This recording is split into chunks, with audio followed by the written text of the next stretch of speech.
Christmas parade carnage in Wisconsin when happiness and laughter turn into horror and screams. It's just kids having a good time for Christmas, and then this SUV comes barreling through. The man behind the wheel, no stranger to the law, and the victims, Catholic school children and a priest. Please join us in prayer for all those involved. Then hope in Haiti. 2 American missionaries released, freed from their kidnappers. But what about all the others? And giving thanks. They weren't sure they'd have anything on the table. More than 1 million New Yorkers are relying on food pantries this Thanksgiving. But thanks to Catholic Charities, a feast is on the menu this Thursday. I'm Jessica Easthope. That's next. Plus, city chaos, anarchists painting cars and smashing windows, tearing through a Queens neighborhood after the Rittenhouse verdict. I'm Christine Persichetti. Currents News starts right now.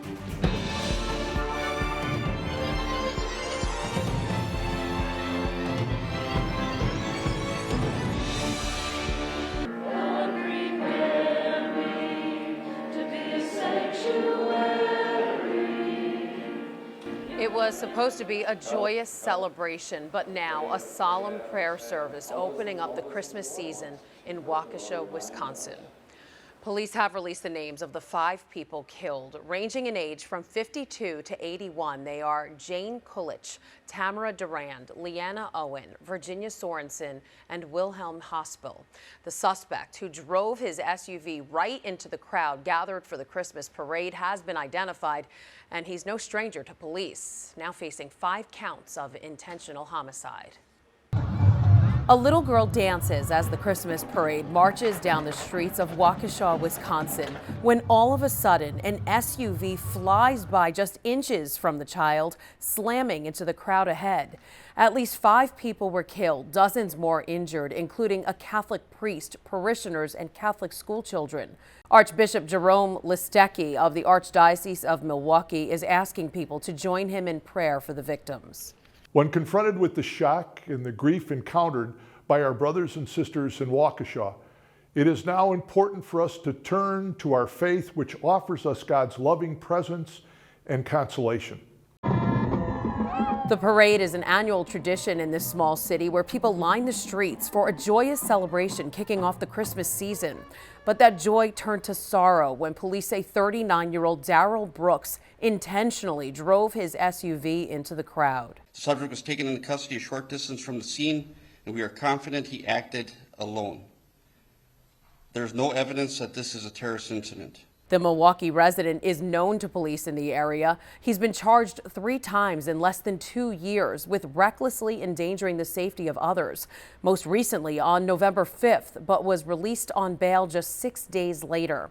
And just before plowing into the crowd, police say Brooks was leaving the scene of a domestic disturbance. Last night, our wonderful Waukesha parade became the scene of a horrific tragedy. Last night, that parade became a nightmare. Now the community is coming together to grieve. A Catholic high school holding a prayer service. The Milwaukee County District Attorney now launching an internal investigation into why the suspect, Darrell Brooks, was released on such a low cash bond. Authorities also keeping an eye on the injured. One Waukesha County hospital is currently treating 13 patients, listing 3 in critical condition and 4 in serious condition. Many children were also injured. Children's Wisconsin, a pediatric hospital in Milwaukee, is currently treating 18 patients, 10 of whom are in intensive care, 6 in critical condition. Authorities say these numbers are subject to change because many people drove themselves to the hospital. Because it was a Christmas parade, there were hundreds of people to witness the terrible events. They're expressing horror at what they saw and heard. The last thing I heard was the band music, and then I heard the vehicle, almost the engine revving, speeding up. It sounded like the driver was putting pedal to the metal, speeding along the route, and then just heard a loud bang and screams and cries. I saw people right away run to the people that were hit and start doing CPR, and I saw people on the ground, there's blood. It was really bad. A police officer did open fire in a desperate attempt to stop the driver. No bystanders were struck. Witnesses described the chaos that followed. People just started fleeing. Residents now left shocked and grieving as a joyous occasion turned to tragedy in an instant. When the crowd cleared out, that's when it looked like I saw people who appeared to be lying in the middle of the street, lying still, lying lifeless. Others simply left in shock. It's very shocking. It's a very peaceful area. You walk around. I mean, people had, when I came out this morning to go to breakfast at 9 a.m., everyone had their little chairs lined up to watch the parade. Kids are super happy. This doesn't happen here. Like, I don't understand why. U.S. bishops from around the country are also joining together in prayer. The United States Conference of Bishops releasing a statement saying they are remembering all those who lost their lives on Sunday and those fighting to keep theirs right now. Now to a sign of hope in Haiti. 2 American missionaries are now free after being held hostage by a street gang for more than a month. The Ohio-based mission says they're in good condition but did not release their names. Matt Rivers has more. Well, it had been several weeks since we've received any substantive updates on the status of 17 missionaries who were in Haiti when they were kidnapped back on October 16th by gang members, according to Haitian security forces, the gang being a gang called 400 Mawozo. They kidnapped these 17 missionaries just outside of Port-au-Prince while this group was on a missionary trip. But the group that they were there working for, Christian Aid Ministries, they released a statement on Sunday later in the day saying that 2 of the 17 missionaries that had been kidnapped have now been released. They really didn't give too much more information. Part of the statement, they said, quote, the 2 people that were released are safe, in good spirits, and being cared for. We cannot provide or confirm the names of those released, the reasons for their release, where they are from, or their current location. They went on to say that our hearts are with the 15 people who are still being held at this time. So basically confirming that 2 of the 17 missionaries that were kidnapped have now been released. The White House issued a statement basically saying that they welcome these reports of the hostages being released. They don't have further comment at this time, according to a White House spokesperson. But this is a big development in this case, and certainly one that is quite welcome at this time. After so many weeks of not hearing anything, you can imagine how thrilled the loved ones of these 2 people who were released must feel. But of course, the focus also remains on the 15 missionaries that remain basically as hostages in Haiti at this time, as they're continuing to be held by that gang. That was Matt Rivers reporting. The gang members had demanded $17 million ransom, $1 million for each hostage. No word so far whether any money has exchanged hands. It may surprise you to learn that over 1/4 of American families are struggling right now to put food on the table. And with the pandemic, supply chain issues, and prices skyrocketing just as the holidays are hitting, a lot more are seeking help who never thought they would before. But Currents News' Jessica Easthope reports Catholic Charities Brooklyn and Queens is helping out with Thanksgiving turkeys for thousands of families. Last year, the 15-pound turkeys in these boxes would have cost around $1 a pound. This year, it's closer to $1.50 a pound. Adding to the stress of putting food on the table this holiday. It's a struggle Jose Gaganzuela knows all too well. Before you could buy a big grocery order with $100. Now, $400 doesn't even fill my refrigerator. But Jose and more than 1,000 other people felt some relief Monday. Happy Thanksgiving to you and your family. Catholic Charities Brooklyn and Queens sent them home with a turkey and a $100 food voucher to use at any grocery store. This hope is tremendous for my family. The increase in prices have really made it hard for us. I thank God for this opportunity. This holiday, Catholic Charities has given a Thanksgiving bird to nearly 3,000 people. Still grappling with pandemic unemployment, rising food prices has caused an unprecedented need, especially in communities like Corona, Queens. It's really tough for families because the food prices have continued to go up between the shipping and all the different things that are happening because of the pandemic. The need, it just continues. In Corona, unemployment during the pandemic soared to close to 20%. Marlene Zumba says she hasn't been able to find work since And now the cost of groceries is presenting yet another challenge she's fighting to overcome. It is very important for me to come get this turkey today. It's been a really hard time for us during COVID-19. I've been out of work. $100 is not enough anymore to feed our family. It's very, very difficult. This year, Catholic Charities Brooklyn and Queens has held 31 pop-up food pantries and served nearly 14,000 families. In Corona, Jessica Easthope, Currents News. A Catholic school principal braved the rain and cold for an act of charity that put her out of her element and out of her bed. I'm going into the box, sleeping outside to raise money for homeless children. Immaculate Conception Catholic Academy's Dory Breen experienced what it's like to be homeless for one night, sleeping outside in a cardboard box to raise money for Covenant House, an organization that cares for homeless youth. Her pre-K students helped paint the box, which leaked, forcing Breen to sleep in a puddle. She says she only got a few hours sleep, but she has no regrets. You know, it really brought to light to me what people go through, and especially children. And of course, being an educator, children are the best that we have. To have them experience what I experienced last night, I'd rather have been that way, wet and cold, as opposed to sunny and warm, because that wouldn't have resonated in me as it did last night. The students raised around $500 on Veterans Day for Covenant House. Breen plans to participate in a sleep out every year. Next year, she hopes a group of her teachers can join her. It's a salute transcending generations. The Office of Black Ministry held its annual Black Catholic History Month Mass on Sunday, honoring a group of historic fraternities and sororities.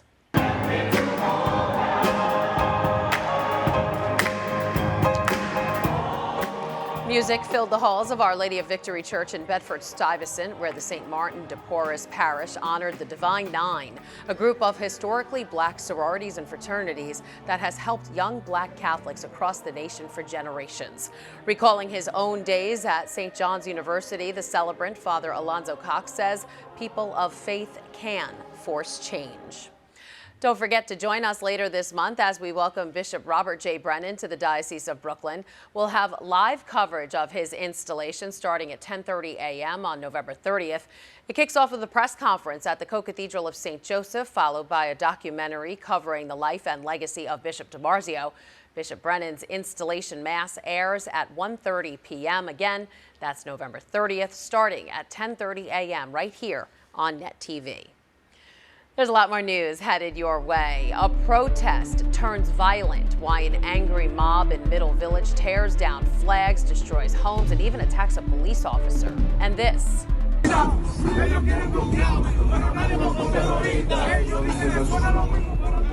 A traffic jam on the KOSCIUSZKO isn't new, but these troublemakers sure didn't help. How the NYPD is responding. And pro-life students at Catholic University of America shine a light on a huge healthcare mix-up.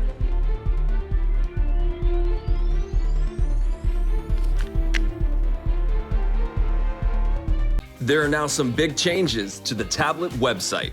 You can get personalized access to the Catholic news you value. Sign up for free at thetablet.org.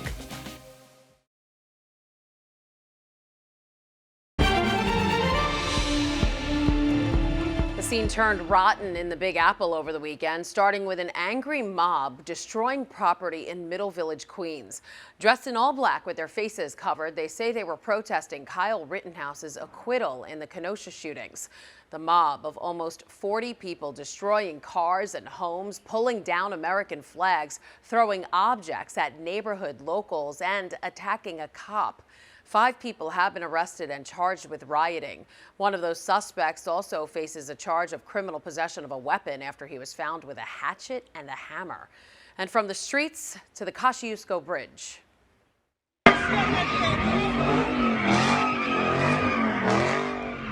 Joyride drivers shutting down one of the city's busiest bridges so they could do donuts and then have an apparent dance party on the KOSCIUSZKO while the city sat in traffic behind them. See all those red and white lights waiting there on the Brooklyn-Queens border for the rave to finish? The NYPD says investigators are aware of the footage and have started an investigation. And then at the city's iconic Penn Station, a 32-year-old man was fatally stabbed in the neck. The unprovoked attack happening just after midnight Sunday morning on a northbound 2 subway train. The victim was taken to Bellevue Hospital where he was pronounced dead. Police are currently on the lookout for a male suspect. A huge healthcare mix-up at Catholic University of America after it was discovered the student plan covered some abortion services. Student journalists on the site The College Fix found the healthcare plan by Aetna covers abortion when the pregnancy is the result of rape or incest, or if it places the woman's life in serious danger. The school says the insurance provider changed the abortion policy and officials failed to catch it. They will be removing the abortion coverages soon. Attorneys making their final arguments to the jury in the trial of the 3 men accused of killing Ahmaud Arbery in Georgia last year. It comes after jurors heard from more than 20 witnesses, including one of the men on trial for killing the 25-year-old unarmed black jogger. Darrell Forges shares the details from Georgia. My name is... The prosecution's closing arguments in the trial of the 3 men accused of chasing down and killing 25-year-old black man Ahmaud Arbery took the jury through the events that led to the fatal encounter. They made their decision to attack Ahmaud Arbery in their driveways because he was a black man running down the street. Arguing in closing statements that Gregory McMichael, his son Travis, and their neighbor William Roddy Bryan committed a series of felonies, refuting the men's primary defense that they were conducting a citizen's arrest and that Travis McMichael shot Arbery in self-defense. They can't claim self-defense under the law because they were the initial unjustified aggressors. But in the defense's closing arguments, attorneys contended the men were justified in their actions. You are allowed to use force that is likely to cause death or serious bodily injury if you believe it's necessary. At that moment, Travis believed it was necessary. Seeking to paint a picture of a neighborhood that was concerned and fearful about a crime threat, the defense claimed the McMichaels were doing their civic duty. These are real experiences of real people who were very scared. And so they took it upon themselves to do something about it. As the controversial case draws to an end, the verdict will be in the hands of the jury. In Brunswick, Georgia, Darrell Forges, Currents News. Still to come on Currents News, from her own experiences in the courtroom and now to the kitchen, Brooklyn native Judge Patricia DeMango joins us with how you can serve justice with pasta. And the question that's been making the rounds on social media, is the Pope a Mets fan? First baseman Pete Alonso's trip to the Vatican when we return. I think we should look at contracts if they're unconscionable. From serving justice on the bench to serving food on the family table. You may recognize Diocese of Brooklyn native Judge Patricia DeMango on the reality court show Hot Bench. But now Judge DeMango is going to entertain you from more than just the TV set. From the kitchen to the courtroom, Serving Justice to Pasta is her new cookbook out now that gives you simple and inexpensive ways to make some delicious home-cooked meals. And I love this. I could always have some new ideas. Judge DeMango, nice to have you here. Thank you, Christine. Wonderful to be here. I appreciate it. So tell me, what made you decide to write this book? COVID. COVID, okay. COVID. Yeah. What happened was I was kind of isolated at home, and I was looking forward to making my dinners. And they suggested from the show that we kind of put this out on our Facebook page and all, and it got very good reception. So I decided, you know what? Part of why I am where I am in my life is because my family really did right by me. Right. You know, they really did. So I wanted to pay homage to them, and that book is to pay homage to my mom and my grandmother, who were both born in Italy, and kind of gave me what I needed to go from the kitchen to the courtroom. I love it. So tell me a little bit about your Catholic upbringing and, you know, dinners with the family, you know, being around the table and food. You know, tell me how that made you the person. Well, I know your last name's Persichetti, so I know you kind of get where I'm going to be going with this. You know, we would, after, of course, we received communion, confirmation, going to the local parishes, and then we would always go to church on Sunday morning. And we'd go, my parents, and when we got a little older, it was just my sister and I, and maybe my cousins. And from where all our different parishes were, we would all go to my grandmother's home and meet there. and we were, I don't know, on occasion 20 to 30 people in these little small apartments in Bensonhurst. And my cousins were 13 first cousins. Wow. And we were like brothers and sisters. So we'd go from church, we'd go all meet there. Grandma would always have an antipasta. Of course. And some espresso. And did you ever have the Manhattan Special soda? Because it was a big thing. And I didn't really drink it, but they used to love it in the house. I don't think so. I'm going to have to ask my family about that. I think it's like a coffee or they were something. Withholding. I think so. I think so. You're a deprived child. I want you to discuss that with them. So I want to ask you quickly, Thanksgiving is around the corner.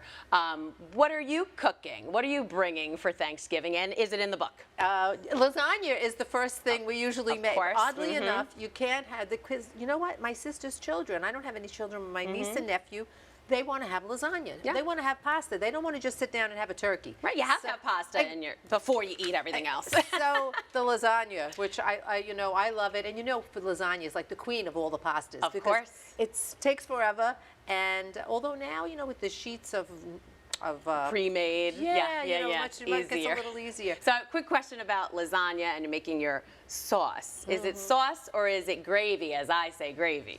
You know what? I think this is a bit of a debate Yes, that the Italians will still have at every dinner. I think sauce is the broad category. So you make marinara sauce. Right. You would never make Just marinara tomatoes. gravy. Right. But when you put your meat, your sausage, your meatballs, your braciole, the ribs, when you do that, it's then that it becomes gravy. And if you notice, if you put the two sauces next to each other, the gravy will have a more brownish hue to it because it's taking of the meat. Yes. Yes. See, All right. maybe Two smart that's women. my argument. That's it. Maybe I should have gone into law. I think you would have prevailed in that argument, at least with me. Yes, well, Judge Patricia Domingo, from the kitchen to the courtroom, thank you so much for joining us, and I can't wait to read all the recipes. Thank you so much, Christine. Nice to see you.